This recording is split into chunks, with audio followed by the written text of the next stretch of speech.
The research outpost floated alone in deep space, far from Earth and far from any busy trade path. It was built around a small star, just close enough to gather energy, just far enough to stay safe. The station was quiet most of the time. Machines hummed softly. Lights stayed steady. Days passed without much change. Alan liked it that way. He was a human engineer sent there to keep the outpost working. His job was simple in theory and difficult in practice. He checked power systems, repaired broken parts, and made sure life support never failed. There were no crowds, no noise, no rush. Just work, silence, and stars. Alan had been on the outpost for 3 years. At first, the quiet had been hard. He missed Earth, missed open skies and real wind. But over time he learned to enjoy the calm. He worked better without pressure. He thought more clearly. And slowly the outpost began to feel like home. There were not many people there. A small group of humans. A few aliens from different worlds. Everyone had a task. Everyone kept to themselves. That is why Alan noticed Sarah. She was not loud. She did not move quickly. She did not demand attention. She was an alien scholar assigned to study long-term space patterns near the star. Her species looked different from humans but not frightening. Her skin had a soft gray tone, and her eyes reflected light in a gentle way. She moved with care as if every step mattered. At first, Alan only saw her in passing. She would walk through the observation ring carrying data pads. Sometimes she stood by the wide windows, looking out at the stars for long periods without moving. One day, a power fluctuation forced Alan to work near the observation ring for several hours. He climbed ladders, opened panels, and rerouted energy lines. Sarah was there the entire time, standing quietly nearby. When Alan finally finished, he sat down on the floor and let out a tired breath. "That should hold," he said to no one in particular. "It will," Sarah replied calmly. Alan looked up, surprised. He had not known she was listening. "You're sure?" he asked. "Yes," she said. "Your adjustments were careful. You do not rush." Alan smiled a little. "I've learned not to." That was the first real conversation they had. After that, they began speaking more often. Short talks at first. Simple words exchanged while passing in halls or sharing space in the observation ring. Alan learned that Sarah preferred quiet places. She avoided crowded areas. She liked slow discussions and clear thoughts. One night cycle, when most of the station was asleep, Alan found Sarah sitting by the window again. Stars stretched endlessly beyond the glass. "Can't sleep?" Alan asked. "I do not require rest at the same times you do," Sarah replied. "But I enjoy these hours. They are peaceful." Alan nodded. "Yeah, me too." He hesitated, then sat down a short distance away. They watched the stars in silence for a while. That silence did not feel awkward. Over time, those quiet moments became a habit. Alan would finish his work late and Sarah would already be there. They spoke about small things. About how the station felt alive in its own way. About how space could feel empty and full at the same time. Sarah asked Alan about Earth. He told her about oceans and rain. About skies that changed color. About places filled with noise and people. He spoke simply but with care. Sarah listened closely, asking thoughtful questions. Alan learned about her world too. A place built on long memory and slow learning. Her people valued patience above speed, understanding above action. They believed that rushing led to mistakes that lasted generations. "You humans move very fast," Sarah said once. Alan laughed softly. "Yeah, we do. But you also stop," she added. "You pause when something matters." Alan thought about that. "I guess we try." As months passed, trust grew between them. Not through big moments but through many small ones. Shared meals. Quiet conversations. Long looks at distant stars. Alan found himself telling Sarah things he did not say to others. Doubts. Worries. Thoughts about the future he did not fully understand. Sarah listened without judgment.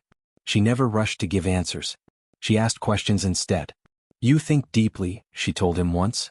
Alan shrugged. "Someone has to." Sarah smiled in her own way. "You do not see yourself clearly."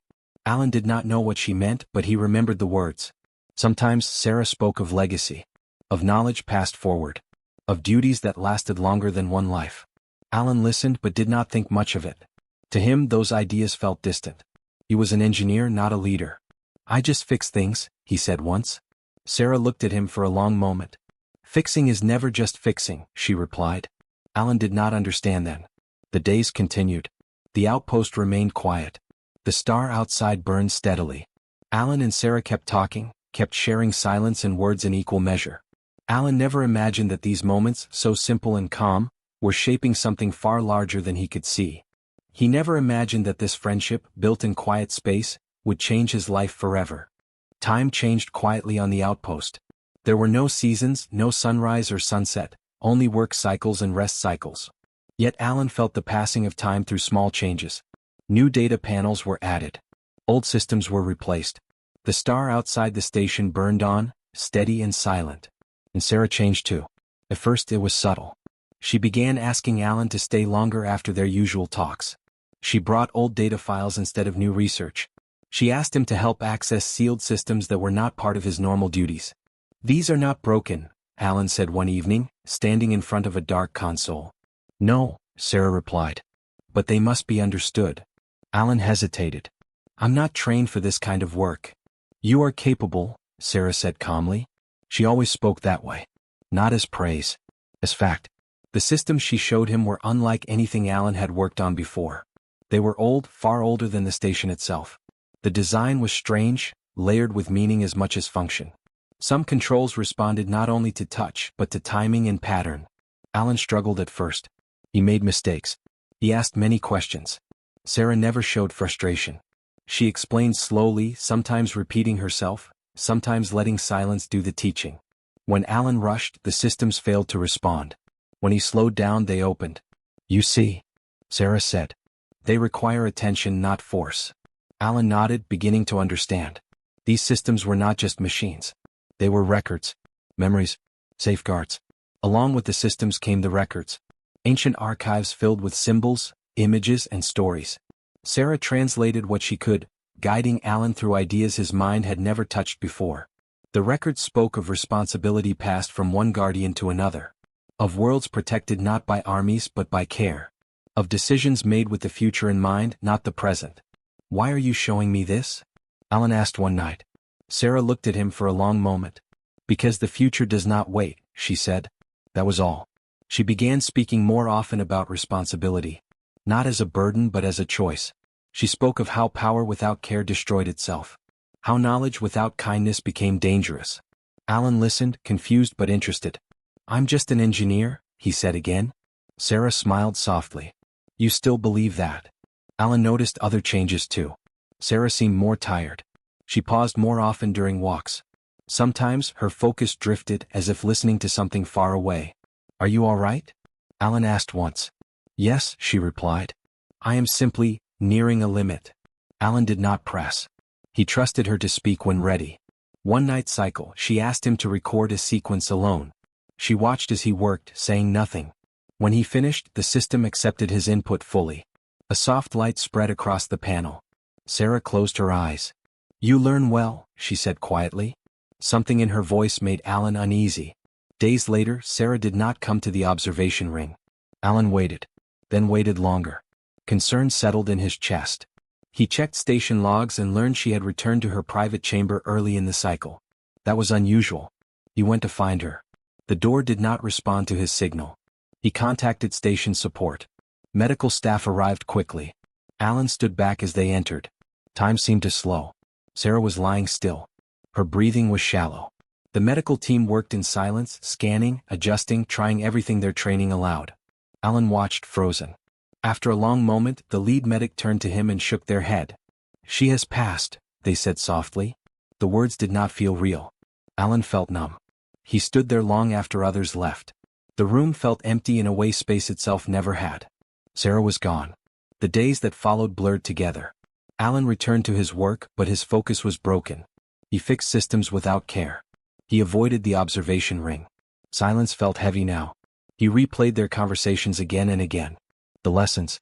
The questions. The things she never fully explained. Why had she chosen him? What had she been preparing him for? He would never get the answers. Or so he thought. One rest cycle, an alert appeared on his personal console. It was not a standard message. The access level was beyond his clearance. He tried to close it. It did not close. The system recognized him. A single line of text appeared. "Alan. If you are seeing this, then I am no longer able to speak to you." His breath caught. The message continued, unfolding slowly. Sarah had prepared everything. The lessons. The systems. The records. All of it had been leading to this moment. She had not chosen him by accident. She had chosen him because he listened, because he cared, because he treated responsibility not as power but as duty. Alan sat in silence as the truth began to reveal itself. He still did not know what awaited him. But he finally understood one thing. Sarah had never been teaching him history. She had been preparing him for a future he never expected. The alert did not disappear. Alan sat alone in his quarters, staring at the glowing message on his console. Sarah's words remained on the screen, calm and careful, just like her voice had always been. His hands felt heavy. His chest felt tight. He did not touch the controls. The system responded anyway. New panels opened. Symbols shifted. Access paths unlocked one after another, like doors opening in a long, hidden hallway. Alan watched in shock as the outpost's core systems adjusted around him. A clear message appeared. Successor confirmed. Authority transferred. Alan stood up so fast his chair slid backward. "No," he said out loud. "There's been a mistake." The system did not answer. Another message followed, written in Sarah's language but translated smoothly into English. Guardian role accepted. Oversight of protected world 7 now assigned. Alan's breathing grew uneven. Guardian. Protected world. These were not research terms. These were not engineering terms. He accessed the files with shaking hands. Images filled the screen. A distant world, green and blue, alive with oceans, forests and growing cities. Data streams showed population numbers, climate balance and long-term projections. This was not a colony. It was not a research site. It was a world under protection. Alan scrolled further. He saw records stretching back centuries. Sarah's people had guarded this world quietly, guiding trade limits, preventing exploitation, and stepping in only when disaster threatened.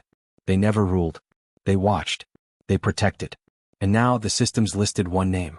Alan Reed. His name. The station reacted quickly. Automated notices spread through official channels. Councils were alerted. Observers from other species took notice. Within days questions arrived. Why a human? How could someone so young, so untested, be trusted with such responsibility? Alan felt those doubts himself. He attended his first remote council meeting with a knot in his stomach. Faces and forms from many species filled the screen. Some watched him with open curiosity. Others with clear concern. A senior delegate spoke first. "You are aware that this role carries great responsibility." "Yes," Alan said honestly. "I am." "Do you understand what you have inherited?" "I am still learning," he replied. That caused murmurs. Another voice followed. "Why would Sarah choose you?" Alan paused. He thought of long talks by the window. Of silence. Of patience. "I don't know," he said. "Not fully. But I know she believed I would care." Some delegates seemed unsatisfied. Others leaned back thoughtful. One asked sharply, "Are humans not known for acting quickly? For interfering?" Alan met the gaze calmly. "We are also known for fixing mistakes. For staying when things are hard." The meeting ended without a clear judgment. Alan felt no victory. Only wait. The systems did not give him time to hesitate. Requests arrived daily. Environmental reports. Trade disputes. Emergency projections. Each decision carried risk. Each choice could affect millions of lives. Alan felt overwhelmed. At first he made no major changes. He studied instead. He read Sarah's notes carefully. He reviewed past decisions, learning why she acted and when she chose not to act. He noticed a pattern. Sarah never rushed. She gathered voices. She listened. She waited until the right moment. Alan followed that example. When a mining group requested access to a resource-rich zone on the protected world, Alan delayed approval. He consulted ecological data. He asked local leaders for input. He listened to concerns that had been ignored before. The decision took longer than expected. Some were frustrated. But the final plan preserved both growth and balance. That earned notice. Slowly, doubt shifted into curiosity. Alan made mistakes. He admitted them openly. When a supply delay caused hardship, he took responsibility and corrected it instead of blaming systems or schedules. "This is new," one observer commented privately. "Most leaders defend themselves first." Alan did not think of himself as a leader. He thought of himself as a caretaker. In quiet moments he spoke to Sarah's memory. "I hope I'm doing this right," he said once, alone in the observation ring. The stars did not answer. But he felt steadier after speaking. Resistance remained. Some species questioned every move he made. Others watched closely, waiting for failure. Alan did not argue with them. He continued acting with honesty and care. He treated every meeting as important, every voice as worth hearing. Over time, results spoke louder than doubt. Trade stabilized. Environmental systems improved. Conflicts cooled instead of growing. The protected world thrived quietly. Alan never claimed credit. When praised, he redirected attention to shared effort. When challenged, he listened before responding. And slowly something changed. The question was no longer why a human? It became why not? Alan understood then what Sarah had seen. He had not inherited power. He had inherited trust. And he would not waste it. Alan did not feel like a guardian. Most days he still felt like an engineer who had missed a step and fallen into something far too large. He woke early, reviewed reports, and sat through long meetings where every word seemed to carry weight. Lives depended on choices he made from a quiet room light years away. At first, the pressure followed him everywhere. He questioned every decision. He reread messages late into rest cycles. When he closed his eyes, he saw charts, numbers, and faces waiting for answers. Some nights he slept very little. There were moments when doubt felt louder than reason. During one early crisis, a storm system on the protected world began to shift in a dangerous way. Automated models suggested quick action, forceful changes to climate controls that could stop damage fast but risk long-term harm. Several advisors pushed for immediate intervention. Alan listened. He asked questions. He asked local experts what they saw on the ground. He waited one more cycle, even as pressure rose.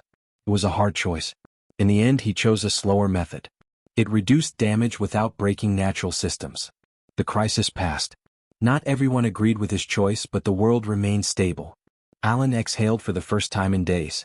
He learned like this, step by step, mistake by mistake. When trade disputes arose, he refused to favor powerful groups.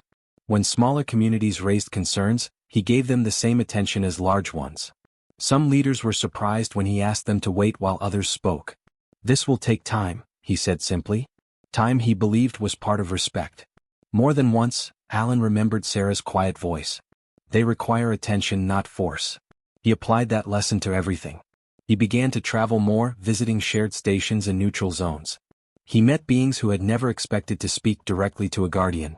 He listened to their fears, their hopes, their anger. He did not promise everything would be fixed.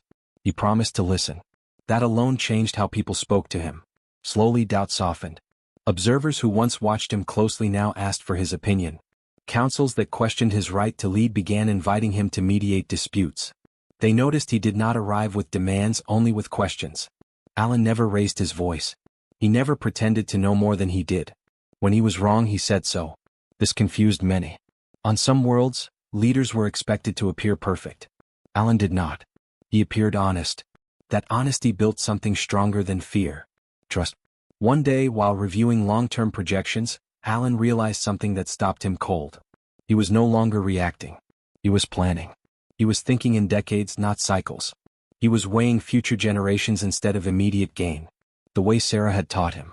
The realization felt strange. He was no longer just protecting a world. He was shaping a life. Not just his own, but the shared future of many. Alan stood by the observation window of the outpost one night, watching distant stars drift past. He remembered the man he had been before, quiet, skilled, content to fix machines and let others decide direction. That man was still there. But he had grown. He understood now that Sarah had not given him power. She had given him purpose. Across many systems, the story spread quietly. A human guardian who listened, who acted with care, who treated every being as worthy of respect. Alan did not seek to change how others saw humans. But by being himself he did. And in that quiet transformation, Alan Reed understood the truth at last. He had not inherited a role. He had inherited a life he never expected, and one he would protect with everything he had. The years moved forward, quiet but steady. Under Alan's care, the protected world did not become louder or larger. It became safer. Systems stayed balanced. Growth happened slowly, with care instead of force. Communities learned that someone was watching over them, not to control but to protect. Alan never ruled from distance alone. He listened.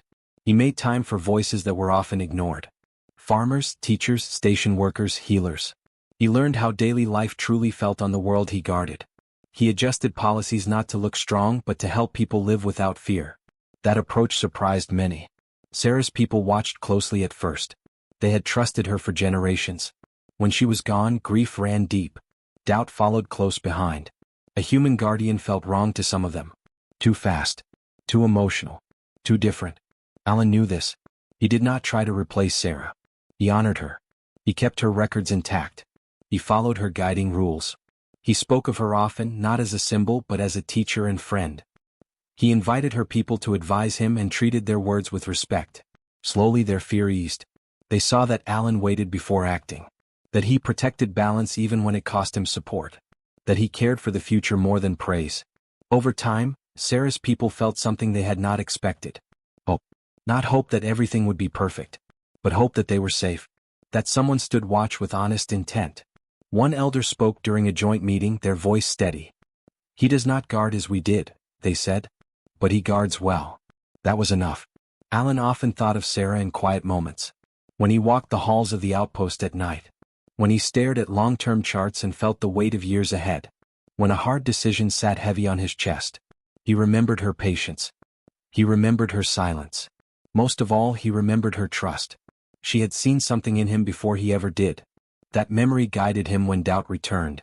Across the stars, small changes were noticed. Humans were no longer seen only as builders or explorers.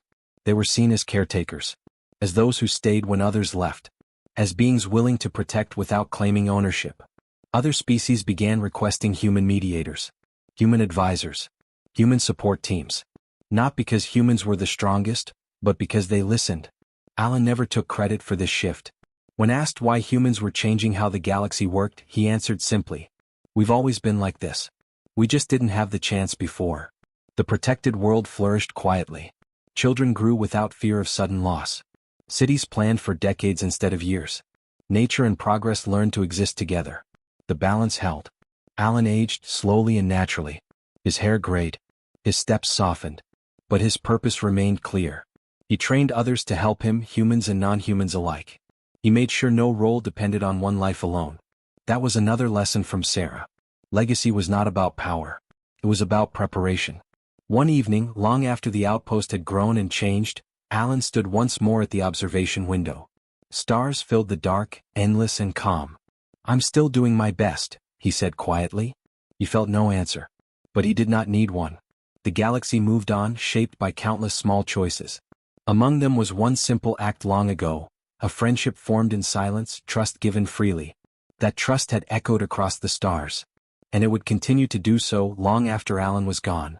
The work did not end when peace settled. In many ways, that was when the real work began. Alan understood this clearly.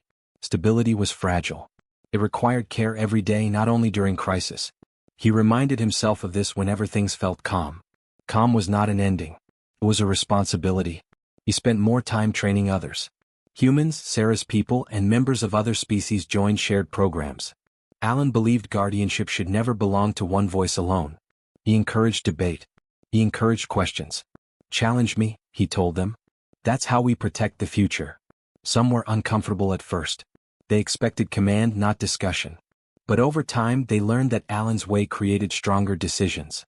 No one felt ignored. No one felt small. That mattered. On the protected world, people began to speak differently. They no longer asked, "Will someone stop this?" They asked, "How do we fix this together?" Alan saw that shift as his greatest success. One year, a major trade alliance proposed a rapid expansion project. It promised wealth and technology, but it would strain the planet's natural balance. Pressure came from many sides. The deal looked perfect on paper. Alan delayed the decision. Again. Some leaders grew angry. They accused him of fear, of weakness. Messages arrived daily, sharp and demanding. Alan read them all. Then he invited local voices to speak directly. Not just officials but workers, families, researchers. He let them speak freely without time limits. The answer became clear. The project was revised. Smaller. Slower. Sustainable. The alliance accepted it in the end, surprised but respectful. That story traveled far. Across the stars, leaders began to rethink how they measured success. Speed was no longer the only sign of strength. Care became something worth showing. Sarah's people played a quiet but important role in this change. They shared their long memory. They explained why patience had kept their civilizations alive. And they spoke openly of Alan. "He listens," they said. "That is why we trust him." Those words carried weight. Alan never stopped missing Sarah. There were moments when he wished he could ask her questions. Moments when the future felt heavy. In those times he returned to her records. Not the technical ones but the personal notes she had left behind. Short thoughts. Simple ideas. Care lasts longer than fear. Power ends. Trust continues. He kept those words close. As the years passed, Alan began to see humans differently too. He noticed how naturally they adapted to shared leadership. How easily they worked beside others when given trust. He realized that humanity's strength had always been there, waiting for the right moment. That realization filled him with quiet pride. He never turned it into pride over others. Only responsibility. When younger humans asked him what it was like to be a guardian, he smiled. It's like fixing a system that never stops changing, he said. You don't control it. You care for it. They understood. Near the end of one long cycle, Alan received a message from a distant council. They wished to create a new protection network modeled after the one he guided. They asked for advice. Alan agreed. He did not take command. He helped them design something that could stand without him. That too was legacy. One evening, much later, Alan walked alone through a quiet section of the outpost. The walls had changed. The lights were softer now. The station felt older, wiser. He stopped by the observation window. Stars drifted past, endless and patient. He thought of the young engineer he once was. The quiet outpost. The first long conversation with Sarah. The way she had looked at him as if she already knew. You were right, he said softly. I didn't see myself clearly. The galaxy did not answer. But Alan felt no doubt. He had lived a life he never expected. A life built not on power but on trust.